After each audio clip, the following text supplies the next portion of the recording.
Bonsoir Maya, rebonsoir. Bonsoir. Une rumeur qui commence à enfler, le match à Budapest serait en danger. Dites-nous en plus.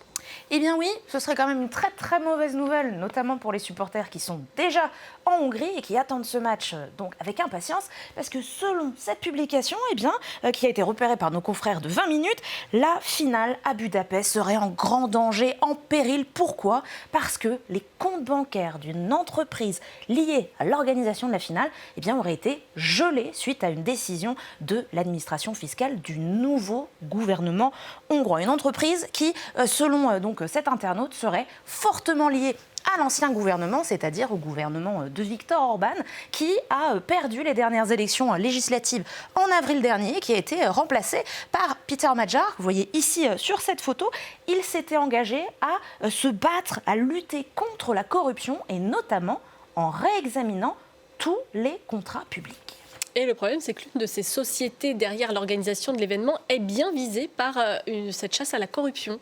En effet, alors vous allez pouvoir voir une petite vidéo de cette société disponible sur leur compte YouTube. Elle s'appelle Lounge Group, cette société en question, et son activité tourne autour de la communication, du conseil en marketing ou encore de l'organisation d'événements, comme par exemple des activités autour d'événements sportifs. Alors ce groupe, il est détenu par un très très proche d'Orban, un certain Balashi Gyula, et toutes ces sociétés font partie de cet écosystème qui a permis de créer ce type de campagne d'affichage.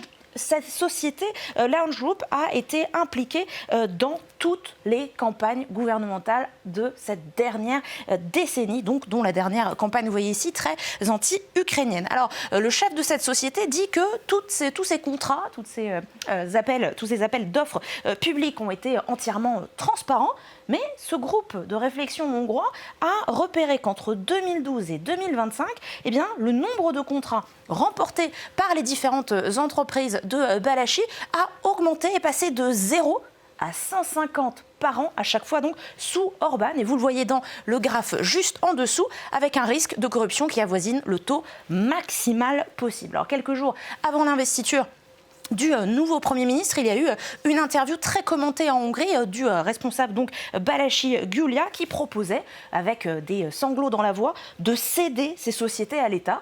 Pas parce que, selon lui, il aurait quelque chose à cacher, mais plutôt parce que, selon lui, la place de ces sociétés serait à l'intérieur du secteur public. Alors, ces déclarations n'ont pas empêché le gel des avoirs de ces différentes sociétés, de ces différentes entreprises, et l'annonce aussi par la police hongroise du déclenchement d'une enquête pour des soupçons de détournement de fonds et de blanchiment d'argent. Bon, alors la question maintenant, c'est de savoir si ça va vraiment, tout ça, impacter la finale de la Ligue des Champions demain. Oui, alors comme souvent, à cette question brûlante, il y a une réponse qui se trouve dans un PDF. Et vous en voyez un extrait ici. C'est donc un PDF très sérieux qui vous permet de retrouver les différents lots, notamment liés à l'UEFA, qu'on peut voir dans un parfait hongrois ici.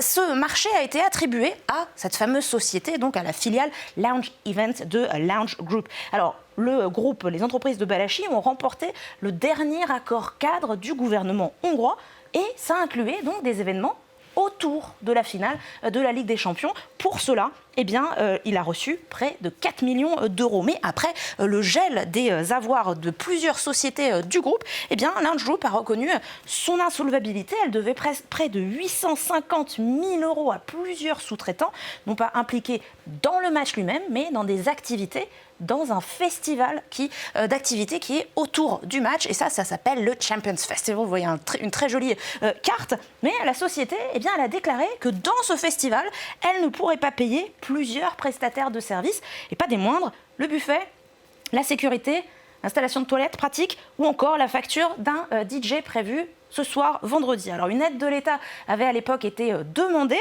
pour s'assurer que le programme et puis les différentes activités et les différentes facilités de ce festival soient installées.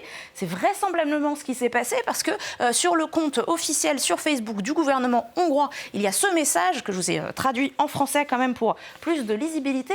L'État garantissait que les différents sous-traitants seraient donc bien rémunérés à terme. Alors, plus de peur que de mal. Effectivement, je vous le confirme, que ce soit soit la finale ou les activités sur place, tout ça aura bien lieu, tout ça n'est pas menacé. Vous allez donc pouvoir vous installer confortablement demain à partir de 17h devant France 24 pour l'avant-match avec Benoît Perrochet. Ensuite, on n'a pas les droits du match, hein, toujours pas, donc vous allez pouvoir le regarder ou alors rester avec nous, pourquoi pas, Marion, c'est possible. Et au coup de finale, au coup de sifflet final, eh bien, vous pourrez aussi revenir sur France 24 pour cette fois-ci le débrief du match. Merci beaucoup Maya et nous voilà donc rassurés, le match aura bien lieu. Restez avec nous.